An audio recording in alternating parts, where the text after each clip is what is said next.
Hi, everybody. Welcome to English Digest. I'm Stephanie. I'm Tom. It's our literature unit today.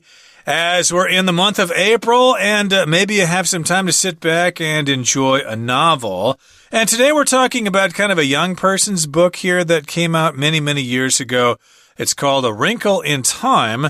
And I think the reason we're talking about this particular novel is that it's being made into a movie that will come out next year, I think. It's going to be starring, let's see, Chris Pine. And really? Reese Witherspoon, Chris I think, is going to be good looking. that. And also we've got Oprah Winfrey in that movie. It was already made into a movie in 2003, I believe. Maybe a made-for-TV movie or something like that. But this might be the reason we're talking about this novel, because it's going to be a movie soon. Sounds great. I love Chris Pine in particular. This was a favorite book of mine when I was a teen. I think I was preteen. Maybe I was like 12, 13 when I first read it. But I loved it. I thought it was wonderful. And it was a really popular book when I was a kid. And I think you'll like it. So if you have a chance, pick up a copy.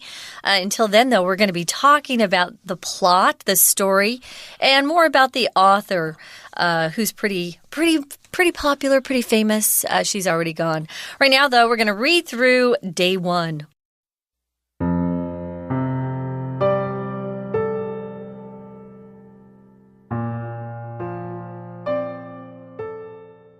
Meg Murray is a teenager who's going through a difficult time. In addition to the angst of adolescence, her father has gone missing. One stormy night, she encounters a peculiar woman named Mrs. Whatsit. The woman explains that Meg's father is being held prisoner on the planet Camazotz. However, it's possible for Meg to reach the planet through a tesseract, or a wrinkle in time.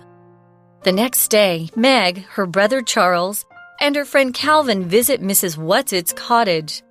She introduces them to her associates, Mrs. Who and Mrs. Witch. They transport the children to Camazotz. There, everything is under the control of an evil giant brain called It. Charles tries to outsmart It, but he's no match for its superior intelligence. He falls under It's control and can only repeat the words that It tells him. Calvin and Meg attempt to rescue him, but they start to fall under It's influence as well. Out of nowhere, Mr. Murray turns up and rescues Meg and Calvin in the nick of time. They escape to Ixchel, a friendly planet. Charles, however, is left behind. Meg decides she must go back to Camazotz to rescue her brother. Mrs. Witch tells her that she can defeat It using a special ability that the evil brain doesn't possess. She refuses to say what that power is because she wants Meg to discover it by herself. When Meg returns to Camazotz, she feels frightened. Then she suddenly realizes that her special power is love. The moment Meg focuses on her love for Charles, he is released from Its spell. The two flee Camazotz and travel back home. Calvin and Mr. Murray are already there waiting for them. As they celebrate, Mrs. Whatsit and her associates bid them farewell and prepare for their next adventure. Okay, everybody, it's our unit on literature. Of course, in our units on literature, we talk about a certain novel or work of literature for 3 days. And the first day is a summary of our featured work. So our featured work today is an actual novel called A Wrinkle in Time. And then our title is Love Transcends Time and Space. So again, the novel's title is A Wrinkle in Time. The word wrinkle oftentimes refers to those lines on your faces that you get as you get older, and you might have plastic surgery or something like that to get rid of those wrinkles around your eyes especially. But in this particular case, a wrinkle in time is referring to like maybe a wave of time going through the space-time continuum. That's right. So we're talking about a teenager Meg Murray, and she's going through a difficult time. Being a teen is not easy. You just don't feel like you fit in sometimes. You're changing. It's not easy. So that's who we're going to start talking about. She's Meg Murray. She's the one we're going to follow throughout the book. In addition to the angst of adolescence, her father has gone missing. He's just disappeared. They don't know where he is.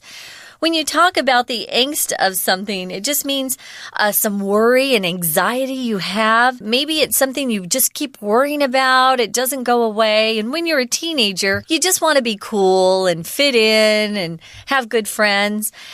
She is not feeling comfortable. She feels awkward. Adolescence is that time, a period of time in our lives that we go through when we're changing from kids into adults. We also call it puberty, where a young person develops from a child into adult. That's adolescence. And like I said earlier, her father's gone too, so she doesn't feel comfortable. She's a teen, and also, where's her dad? He's disappeared. It's a difficult time for her. She's a teenager. She's in her adolescence. Her father's missing. Where did Dad go? Did somebody take him? Did somebody kidnap him? We don't know. And one stormy night, she encounters a peculiar woman named Mrs. Whatsit. Interesting name there. So it's a stormy night, which means there's probably lightning and thunder and wind and stuff like that. And she encounters someone. If you encounter something, that means you find something, especially when you weren't really looking for it, okay?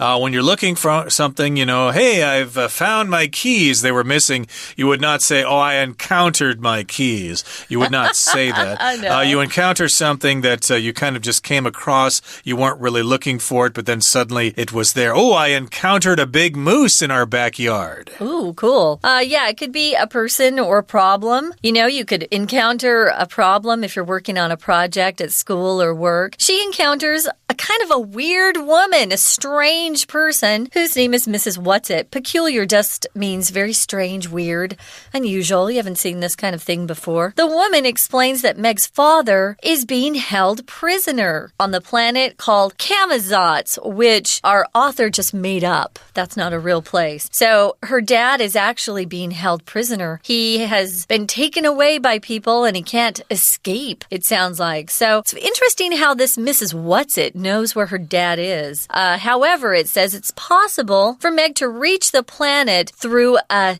tesseract, which is a wrinkle in time. That is a real thing. If you study science, especially astronomy, you learn about how time travels and how time works. It's kind of cool. So a tesseract. Yeah, it's also in geometry too, a four-dimensional analog of a cube.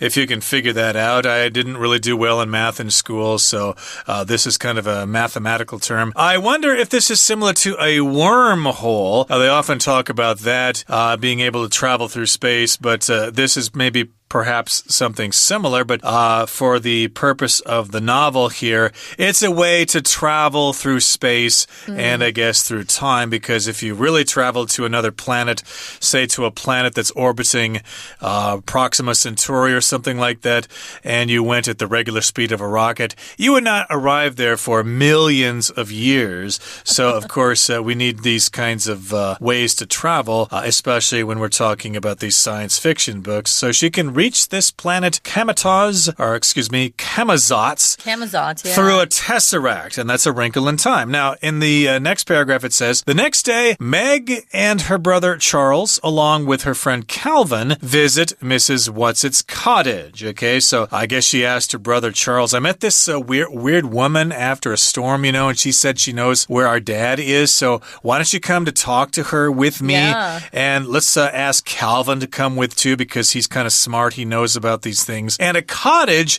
that's like a house, but it's usually smaller and perhaps not as strong as a regular house. It's maybe not insulated for winter weather and things like that, or it does not have an air conditioner. Yeah, it's usually in a nice forest, somewhere in the country. You have a country cottage. They can be quite fancy if you go to England and you stay in a cottage. Some people actually, that's their home. They live in cottages in the beautiful countryside of England. It's gorgeous.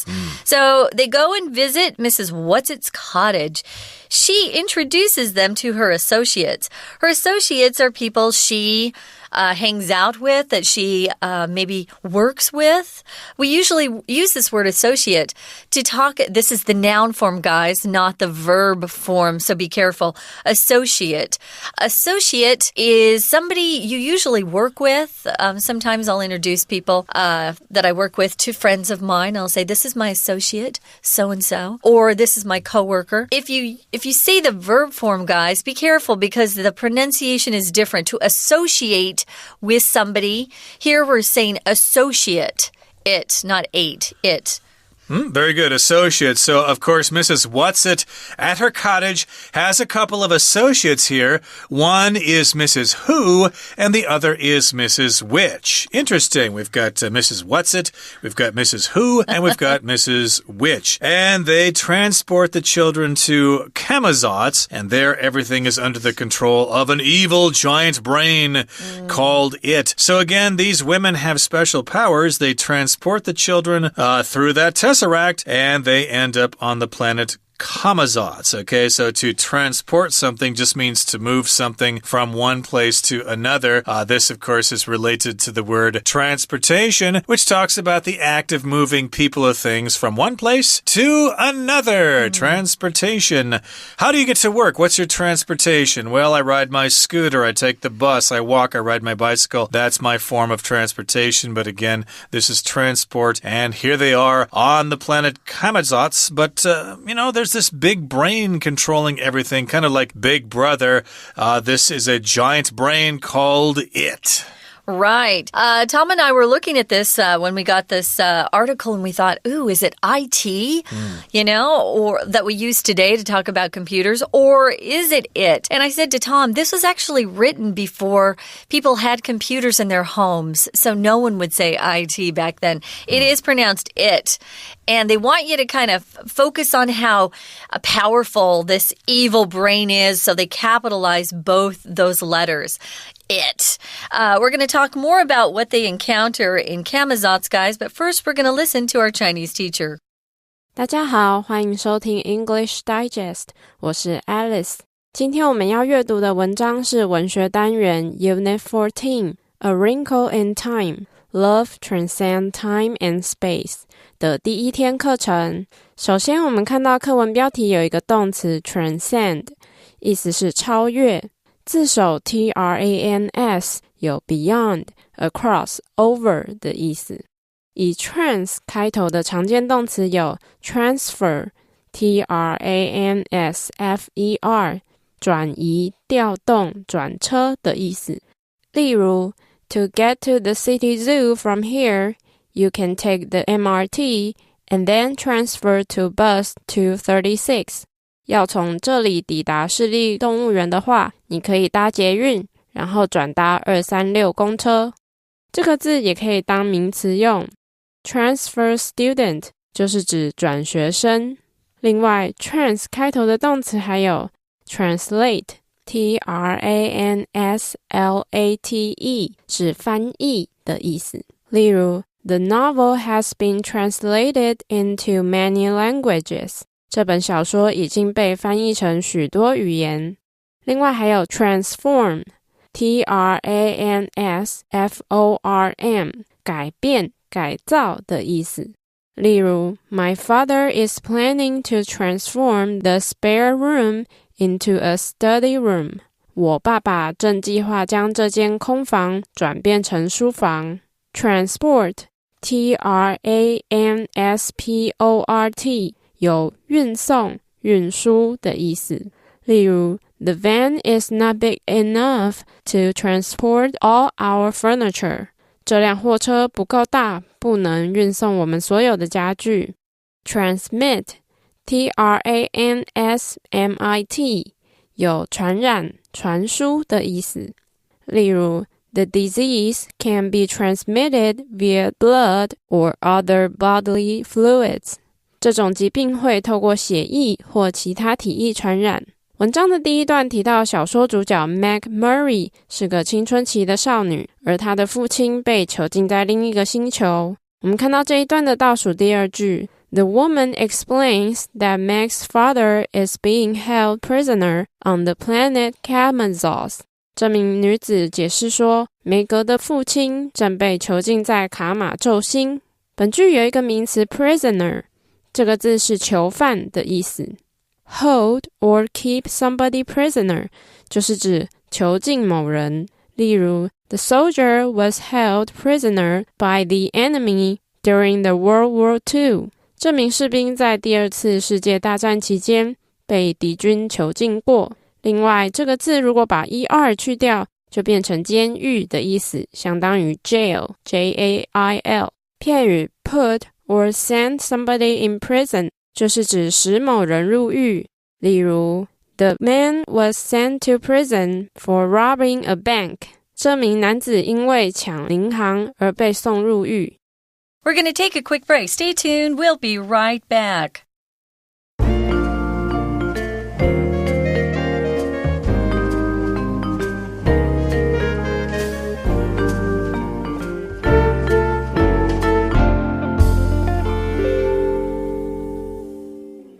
Okay, everybody, let's continue talking about the giant brain called It. This is one of the main characters in our featured novel, A Wrinkle in Time. Again, we've got Meg Murray. Her dad's missing. One night she found in a storm this woman who knew where her father was. Her name is Mrs. Whatsit. And then Meg goes to Mrs. Whatsit's cottage the next day with her brother Charles and Calvin. And then Mrs. Whatsit and her associates transport the children to Kamazotz, but there's this big, evil, giant brain there called It who controls everything. Now remember, Charles is Meg's brother, and he tries to outsmart It, but he's no match for its superior intelligence. So if you try to outsmart somebody, that means you try to be smarter than somebody else. If I'm playing chess with somebody and they've just moved their bishop or something and they've got me in check, hey, I might try to outsmart my opponent by moving my knight or my rook or something and getting them in checkmate. Well, he does try to outsmart It, that evil giant brain, but he's no match for its superior intelligence. So if you're no match for something, guys, it means that other thing is much more powerful or talented or better than you in some way. So you're no match. He was no match for the giant brain because that brain that we refer to as It had superior intelligence. Superior means best, top of the chart there. So if you have superior intelligence, it means you have intelligence that pretty much beats everybody around you. So superior means higher in status or quality or even rank. If you see things for sale, sometimes they'll say it's superior quality. That means it's the best quality that you can actually buy. So this brain is not only evil, it's really smart. Exactly. It's got a lot of intelligence, or it is very intelligent. And again, Charles here falls under its control and can only repeat the words that it tells him. So I guess here Charles has become a zombie of it. He's under its control. To fall under just means you become subject to something, or you are under somebody's control. You could fall under somebody's spell, for example. They have some kind of control on you. And then we've got the friend here, Calvin. Calvin and Meg attempt to rescue Charles, but they start to fall under its influence as well. This big giant brain is very powerful, and it starts to control them as well. What's going to happen? These kids are under the control of this giant evil brain. Oh, no. Well, Calvin and Meg attempt to rescue him, but they start to fall under its influence as well. If you fall under someone's influence, it just means they have the ability to manipulate you, get you to do things maybe that you wouldn't do necessarily on your own. If it's a good person, it's not bad to fall under someone's influence if they can help you become a better person. But it sounds like it's pretty evil. And they fall under his influence. So that's not a good thing. Out of nowhere, which sometimes happens in books and movies, out of nowhere, you didn't expect it. Someone turns up, someone pops up, someone suddenly appears. To turn up just means to suddenly be at a place where other people are there. I lost my dog when I was about 10, And one day he just turned up on the doorstep after a year. He'd been gone for a whole year and suddenly he just turned up. We didn't know where he'd been. Well, Mr. Murray turns up at the right time and rescues Meg and Calvin. Notice his phrase, in the nick of time. In the nick of time means at the exact right moment for something to happen. It was really lucky that he just turned up at the right time. You could also say he rescued them just in time. If he had come a moment later, they would have been totally controlled by it, and it would have been too late. And turn up here, yes, again, means to find something, basically, or something appears by itself. Like when I was a kid, of course, I'd say, Mom, I can't find my book. And she'd say, oh, don't worry, it'll turn up. You'll find it eventually when you're not even thinking about it. But in any case, here we've got Meg and Calvin and Charles. I guess they've all been rescued by Meg's dad here. He turns up and they escape to another planet by the name of Ixchel. It's a friendly planet. But Charles, however, I did mention Charles here. Actually, he did not go with them. For some reason, he is left behind. He does not go with them. And Charles is Meg's brother. So we've got Meg and her friend Calvin. They are on the friendly planet where Charles was left behind on the evil planet. They escape Ixchel, that friendly planet.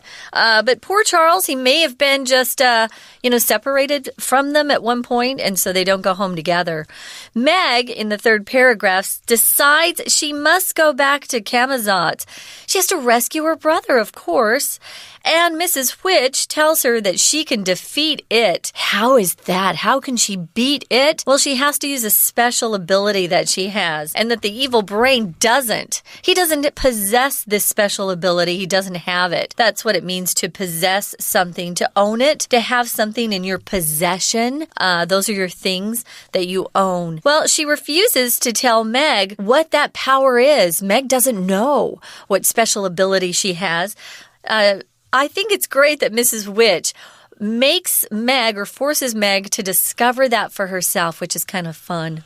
Pretty cool here. Yeah. So indeed, she wants Meg to find this out by herself. She's kind of like her mentor, maybe, sort of like her surrogate mother or something. And when Meg returns to Camazotz, she feels frightened. So again, she's back to Camazotz to rescue her brother. But when she gets there, she's scared. She's real frightened. And then she suddenly realizes that her special power is love. There you go. Again, Mrs. Mrs. Which. Right. Which is which here? I'm kind of getting mixed up here. Mrs. Which, Mrs. Who, and Mrs. Watchit. Well, again, we've got Mrs. Which. She's one of the associates here, and she did not tell Meg what the power was. And when Meg gets to Camazotz, she finds out what that power is. It's love. Love. Of course, that reminds me of an old New York Dolls song. When I say I'm in love, you best believe I'm in love. L-U-V. But it's not spelled L-U-V. It's L-O-V-E.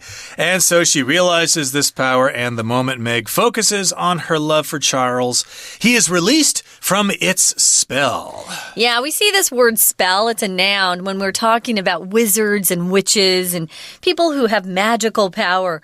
They can place a spell on you. So they say certain words and suddenly magic happens, and maybe you turn into a frog, or a handsome prince turns into a beast, like Beauty and the Beast, the movie, which I really like. Well, he is released from its spell. Remember, he came under the influence of its evil power, so it could get him to do what he wanted. Well, because Meg focused on her love for her brother Charles, she was able to help him break the spell, and he's released. Then the two flee Camazotz and travel back home. We use that word flee when we're talking about people who are escaping or leaving a place very quickly. They've got to get away. Flee, right? So they flee, they escape, they get away from Camazotz and travel back home to planet Earth, and there Calvin and Mr. Murray are already there waiting for them. Right. As they celebrate, Mrs. Watsit and her associates bid them farewell and prepare for their next adventure. So yes, this book, of course, was popular, and it went on to include a series of 3 other books. The titles are not right in front of me right now. I'm not looking at my smartphone right now, but in any case, they celebrate. They've rescued everybody. Everybody's okay. They're back on Earth. They have escaped the evil clutches of it, and the book has a happy ending, and they're ready for another adventure. Before we say goodbye, let's talk about this phrase, bid someone farewell. That's just a formal way of saying goodbye to somebody. Yeah, bid farewell. I bid you adieu, which means I say goodbye to you in French. To you, and to you. Okay, that brings us to the end of our lesson for today. Thank you for listening, but first, we're going to listen once again to our Chinese teacher. 文章的第二段描述 Meg 和他的弟弟及朋友为了救出父亲而和 it 他对抗。我们看到这一段中间句子的前半部分 He falls under its control... 以及下一句的后半部分 They start to fall under its influence. 片语 fall under something 有遭受某事物或被归入某事物的意思，所以 fall under one's control 就是指受到某人的控制，而 fall under one's influence 就是指受到某人的影响。另外 fall under one's spell 就是指被某人迷住，名词 spell S-P-E-L-L 有咒语、魔力、魅力的意思。例如 Taylor Swift is such a charming singer that many people fall under her spell.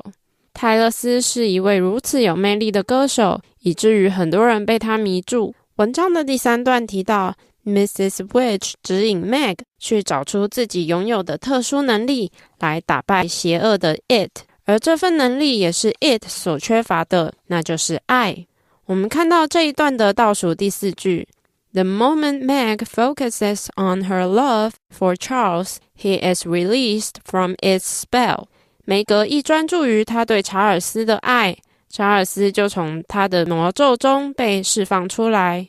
句型 the moment or instant or minute 主词再加动词逗号，第二个主词再加第二个动词，有一怎么怎么样就怎么怎么样的意思，相当于 as soon as 加主词加动词逗号，第二个主词再加第二个动词。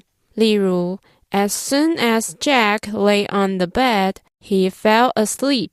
杰克一躺在床上就睡着了。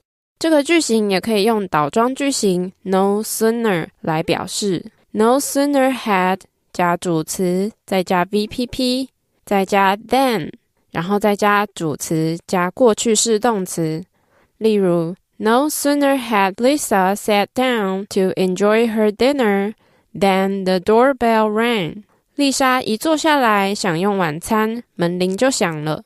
另外，如果副词子句的主词和主要子句的主词相同的时候，副词子句可以改成 upon 或 on 加 VING。例如 Upon lying on the bed, Jack fell asleep. 以上就是今天的课程，谢谢收听。Okay, everybody, thank you for listening, and please join us again next time when we actually talk about the author herself, Madeleine L'Engle. From all of us here at English Digest, I'm Tom. I'm Stephanie. Bye. Goodbye.